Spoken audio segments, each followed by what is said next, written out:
Устроят международный форум «Будущее Крыма». На нем будут говорить о главных вопросах, которые сегодня стоят перед крымскими татарами. На конференции соберется активная молодежь, представители государственных и международных организаций и диаспоры крымских татар. Участие в форуме может принять каждый. Заявки для участия принимаются до 24 мая. Сам форум проведут 30 и 31 мая в Киеве.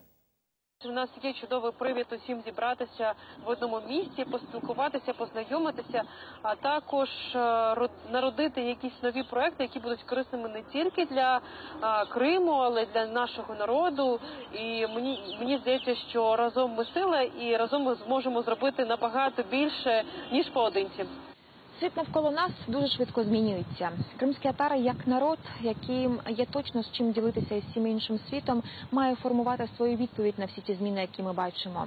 Мені видається, що міжнародний форум – це є чудова нагода і платформа для того, щоб формувати своє власне бачення.